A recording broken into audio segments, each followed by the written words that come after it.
Disclaimer: ang sumusunod na kwento ay naglalaman ng mga kathang-isip lamang na elemento at nilayon para sa mga layunin ng entertainment lamang.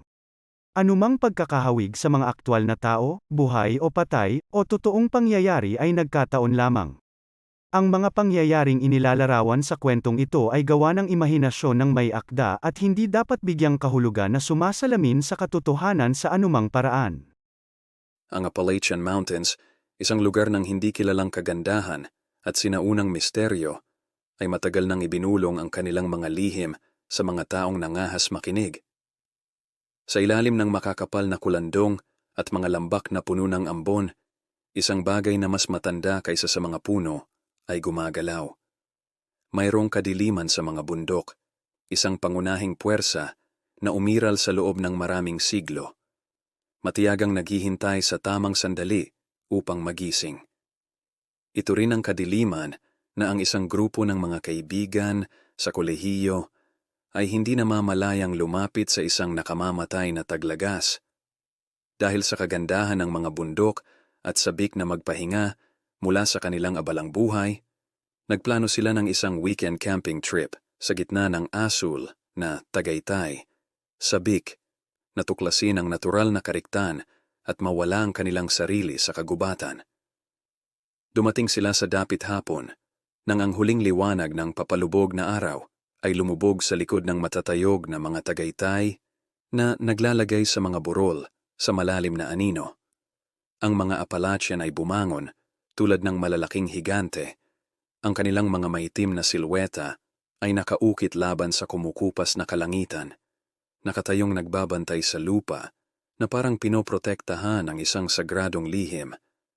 Ang Great Smoky Mountains sa di kalayuan ay tila mga sinaunang sentinel na nagbabantay sa lupain ng may tahimik, nagbabantang autoridad. Malamig at presko ang hangin, at habang nagtatayo ang grupo ng kampo, namangha sila sa tahimik na kagandahang nakapalibot sa kanila. Ngunit habang lumalalim ang mga anino, isang hindi mapakali na pakiramdam ang nagsimulang manirahan sa kanila. Ang hangin, na dati malambot at nakapapawing pagod na simoy, ay nagdadala na ngayon ng kakaibang bulong. Halos hindi maririnig, ngunit hindi maikakaila doon. Para bang ang mga bundok mismo ay humihinga. Nagbubuntong hininga ng mga sinaunang babala sa mga naglakas loob na makipagsapalaran sa kanilang kailaliman. Pagsapit ng gabi, ang buwan ay nagliwanag sa ibabaw ng tanawin, na nagliliwanag sa mga burol na may kakaibang liwanag. Ang mga gumugulong na taluktok ay nagkaroon ng sariling buhay. Ang malalayong mga tuktok ng puno ay umuugoy na parang hininga ng isang bagay na napakalaki, isang bagay na buhay. Ang magkakaibigan ay nakaupo sa paligid ng apoy, sinusubukang iwaksi ang kakaibang pakiramdam na tila naninirahan sa kanilang mga buto, ngunit ang pagkabalisa ay lumalakas sa bawat lumilipas na sandali. Ang isa sa kanila, si Emma, ay nagpasya na maglakad ng kaunti upang maalis ang kanyang ulo. Hindi maalis ang pakiramdam na sila ay pinagmamasdan. Lumayo siya ng kaunti sa apoy. Ang sinag ng flashlight niya ay tumatagos sa masukal na kakahuyan.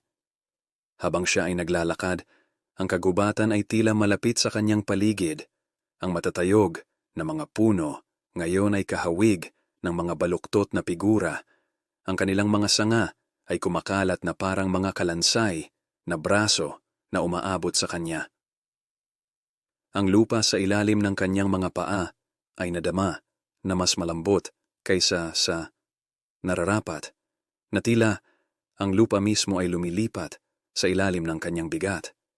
Pagkatapos ay nakita niya ito sa kabila lamang ng sinag ng kanyang flashlight. Isang figura. Sa una, ito ay mukhang isang tao na nakatayo sa gitna ng mga puno. Ngunit sa pagpikit ni Emma upang makita ng mas malinaw, ang figura ay tila tumangkad, hindi natural na matangkad. Ang anyo nito ay nakakapangit, ang mga paa ay lumalawak sa dilim. Kumabog ang kanyang puso sa kanyang dibdib habang ang figura ay tila gumagalaw ng hindi gumagalaw. Papalapit, ngunit hindi talaga humakbang pasulong.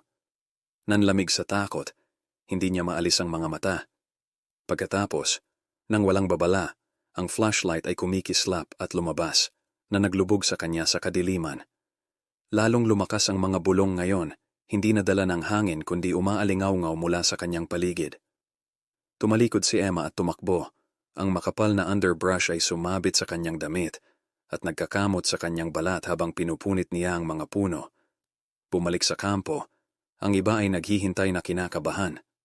Ang ilaw ng apoy ay kumikislap sa hangin, naghagis ng mga sumasayaw na anino na tila naglalaro sa kanilang mga mata. Nang bumalik si Emma sa malinaw, hingal na hingal at dilat ang mga mata, alam nilang may malaking problema. Sinubukan niyang ipaliwanag kung ano ang kanyang nakita, ngunit ang kanyang mga salita ay lumabas na gugulo at hindi magkatugma. Nang muling nabuhay ang flashlight sa kanyang kamay, ay nakita nila ang dumi sa ilalim ng kanyang mga kuko at ang hindi mapag-aalinlangang bakas ng kamay sa kanyang balikat, isang bakas na mas malaki kaysa sa sinumang kamay ng tao. Nagpasya silang umalis, nag-iimpeke ng kanilang mga gamit sa takot, ngunit ang mga bundok ay hindi pa tapos sa kanila. Habang naglalakad sila pabalik sa kanilang sasakyan, lumapot ang ambon, nilalamon ang landas na kanilang narating. Ang mga bundok, na dating santuwaryo ng kagandahan sa araw, ngayon ay naging isang buhay na bangungot. Ang mga gumugulong na burol ay tila tumaas ng mas mataas. Ang kanilang mga silweta ay lumilipat sa liwanag ng buwan, na bumubuo ng mga kakaibang hugis. Mga higanteng figura na nanonood sa kanila mula sa abot tanaw. Binilisan ng grupo ang kanilang lakad, ngunit ang lupa sa ilalim ng kanilang mga paa ay parang mali. Ang dating matibay na lupa ay tila umaalon na parang ibabaw ng dagat na hindi mapakali. Bumalik ang mga bulong, lumalakas, mas mapilit. Pinupuno ang kanilang mga tainga ng hindi maintindihan na mga boses. Isa-isa, nagsimula silang makarinig ng mga yabag sa likuran nila. Sa una ay malambot, pagkatapos ay mas malakas, at hindi mapag-aalinlangan ang malapit. Nang lumingon sila, wala doon, walang nakikita. Ngunit ang hangin ay lumamig, at sa bawat hakbang, ang mga bundok ay tila napapapikit sa kanila. Ang mga puno ay pumipilipit at kumikislap. Ang kanilang mga sanga ay umaabot na parang mga kalansay na kamay. Ang mga figurang nakita ni Emma sa kakahuyan ay nakapalibot na ngayon sa kanila. Halos hindi nakikita sa ulap, ngunit hindi mapag-aalinlanganan doon. Matataas, nagtataas ang mga bagay na lumilipat-lipat sa paningin. Ang kanilang mga anyo ay nakabalot sa mga anino ng kagubatan. Nataranta, tumakbo sila, ngunit walang nakatakas sa pagkakahawak ng mga bundok. Ang ilang Appalachian ay naging isang labyrinth, isang lugar kung saan ang oras at espasyo ay hindi na sumunod sa mga alituntunin ng mga nabubuhay. Nagsimulang kumikislap ang kanilang mga flashlight, at hindi nagtagal ay nagmula ang tanging liwanag mula sa madilim na liwanag ng buwan, na nagbibigay ng sapat na liwanag upang makita ang mga kakilakilabot na bumabalot sa kanila sa dilim. Nang makarating sila sa gilid ng kagubatan, hindi na sila sigurado kung nakatakas na ba sila.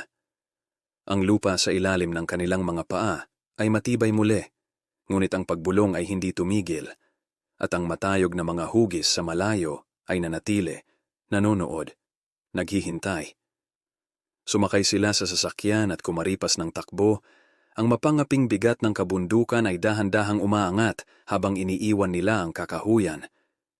Ngunit kahit milya-milya ang layo, ramdam pa rin nila ang malamig na presensya ng mga Appalachian sa kanilang mga buto, na para bang minarkahan sila ng mga bundok. Inaangkin sila. Hindi na bumalik ang grupo sa mga bundok na yon, ngunit hindi rin nila nakalimutan. Kahit na sa kaligtasan ng kanilang mga tahanan, ramdam nila ito, ang nakapangingilabot na kagandahan na may bahid ng kakaibang presensya na tumatawag sa kanila pabalik sa lugar kung saan nananahan ang mga bangungot. Dahil hindi madaling bumitaw ang mga Appalachian, hindi kapag nakatutok na sila sa iyo. Salamat sa pagpapahintulot sa amin na akitin ang iyong imahinasyon, pakiligin ang iyong mga pandama, at dalhin ka sa mga mundong parehong hindi ka panipaniwala at nakakatakot. Ang iyong feedback, komento, at pakikipag-ugnayan ay nagbibigay inspirasyon sa amin na patuloy na itulak ang mga hangganan ng pagkukwento at upang lumikha ng nilalaman na sumasalamin sa iyo sa malalim at visceral na antas.